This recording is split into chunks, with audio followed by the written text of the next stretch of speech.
ఆ పరకామణి చోరీకి సంబంధించి త్రైలోక్యనాథుడైన వెంకటేశ్వర స్వామి దివ్య ధామాన్ని టీడీపీ పార్టీకి ఆ పార్టీకి సంబంధించిన సానుభూతి పరులకి కొందరు వ్యక్తులకు అది రాజకీయ ఆట స్థలంగా మార్చివేసినారు ఈ కూటమి ప్రభుత్వంలో. జరిగింది ఒక్కటైతే దాన్ని చిలవలు పొలవలు చేసి వక్రీకరించి తమ రాజకీయ స్వార్థం కోసమని స్వామి సన్నిధానాన్నే తమ స్వార్థ క్షేత్రంగా మార్చివేస్తున్నారు. 29/4/2003 సంవత్సరంలో జియర్ మఠానికి సంబంధించిన రవికుమార్ అనేటువంటి వ్యక్తి పరకామణిలో చోరీ చేస్తూ ఉండగా 8 $100 నోట్లు అతని దగ్గర విజిలెన్స్ వాళ్ళు పట్టుకోవటం జరిగింది. ఆ పట్టుకున్నటువంటి సొమ్ము ఆనాటి ఇండియన్ కరెన్సీ విలువ ప్రకారం 72,000 రూపాయలని తేల్చినారు. మా వాళ్ళు లోతైనటువంటి పరిశీలన చేయటం ద్వారా అతను దాదాపు 20 సంవత్సరాలుగా ఈ రకంగా చేస్తున్నాడన్నటువంటి విషయాన్ని బయట పెట్టిందే వైఎస్ఆర్ పార్టీ నేతృత్వంలో ఉన్నటువంటి మా పాలక మండలి, మా అధికారులు, ఆనాటి అధికారులు 20 సంవత్సరాలుగా చేస్తున్నాడు అని తెలిసినటువంటి విషయం. అంటే 15 సంవత్సరాలు చంద్రబాబు నాయుడు గారే ముఖ్యమంత్రిగా ఉండిన కాలంలో కూడా ఈ రవికుమార్ అనేటువంటి వ్యక్తి ఈ రకంగా చోరీ చేస్తూనే ఉన్నాడు అని. రవికుమార్ ను పట్టుకున్నదే మా వాళ్ళు, అంటే మా ప్రభుత్వంలో అధికారులు.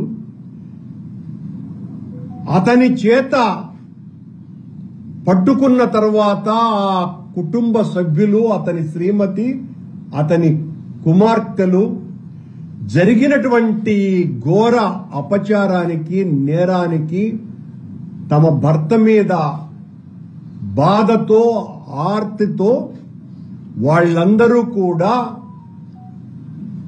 దేవస్థాన అధికారులను సంప్రదించి ప్రాయశ్చిత్తంగా, పాప పరిహారంగా, స్వచ్ఛందగా చేసినటువంటి తప్పుకు దేవుడికి కానుకగా, ప్రతిఫలంగా దాదాపు ఆ రోజున రిజిస్ట్రేషన్ వాల్యూ 14 కోట్ల రూపాయలైతే 100 కోట్ల రూపాయలకు పైగా ఉన్నటువంటి ఆస్తులను టీటీడీకి దఖలుపరచటం జరిగింది. అది జరిగినటువంటిది ఆనాడు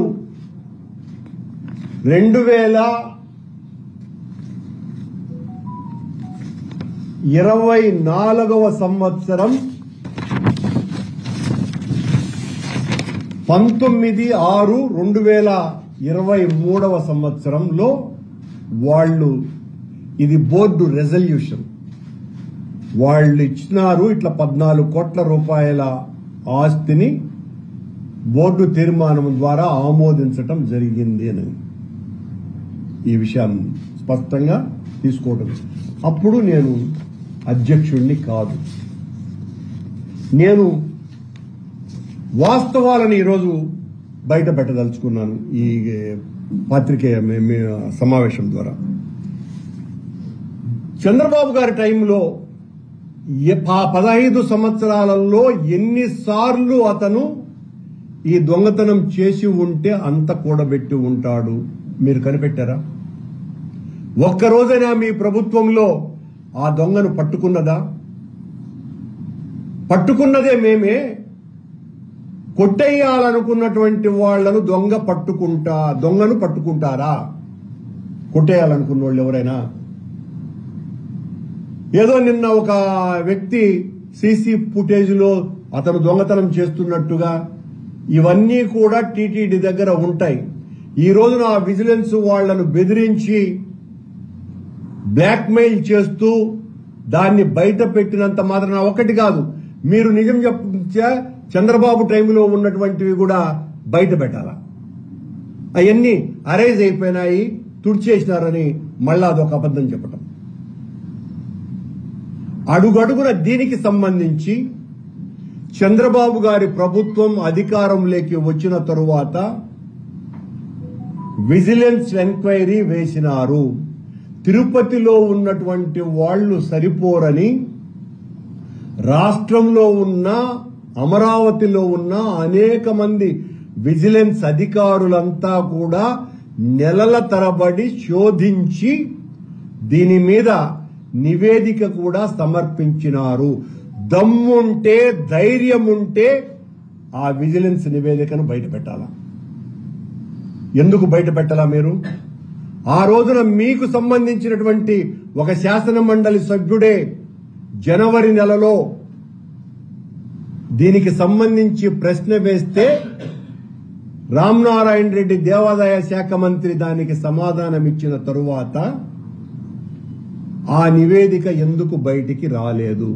ఈ నివేదికను గురించి ముఖ్యమంత్రి చంద్రబాబు నాయుడు గారికి పూర్తి అవగాహన ఉన్నది. ఉండినా ఎందుకు బయట పెట్టాలి కదా మీరు? నిన్నేదో ఈనాడు పత్రిక అక్కడంతా దోపిడీ జరిగిపోయినట్టుగా ఎవరో దొంగలు ఛాలెంజ్ చేస్తున్నాం. దమ్ము ధైర్యము ఉంటే వెంకటేశ్వర స్వామి భక్తులంగా వెంకటేశ్వర స్వామి సేవలో తరించినటువంటి వ్యక్తులంగా ఛాలెంజ్ విసురుతున్నా దీన్ని సిబిసిఐడి ద్వారా కాకుండా సిబిఐ చేత విచారణ చేయించండి. అప్పుడు నిజాలు తెలుస్తాయి, ఏది నిజం ఏది అబద్ధమని. మీ ఆరోపణల అబద్ధమా? ఆనాడు టీటీడీ అధికారులు చేసింది నిజమా అన్నటువంటి విషయాలు బయటికి వస్తాయి. మీకు దమ్ముండాలా? ఊరికనే పేపర్ల సమావేశాలలో కూర్చొని మా మీద దాడి చేయటంతో సరిపెట్టుకుంటే ఉపయోగం లేదు. 100 కోట్ల రూపాయలకు పైగా దోపిడీ జరిగిందని చెప్తున్నారు కదా. మేమందరము ఆ డబ్బును దోచుకున్నాం అని చెబుతున్నారు కదా.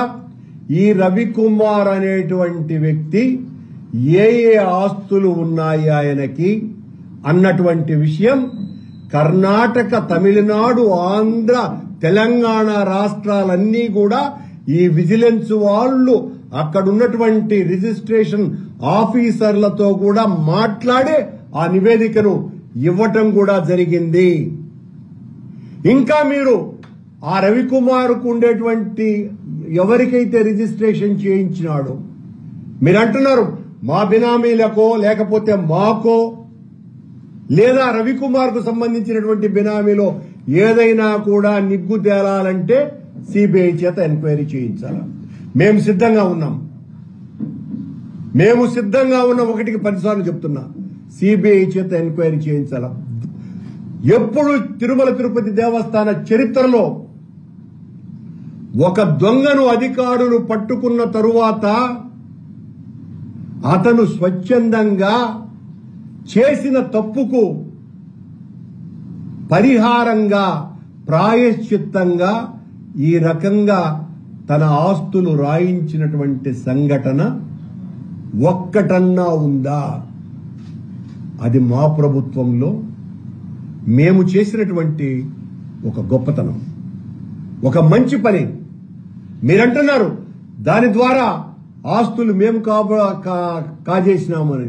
కాజేస్తే దాని మీద ఎంక్వైరీ కావాలి, సిబిఐ చేత ఎంక్వైరీ చేయించాలి.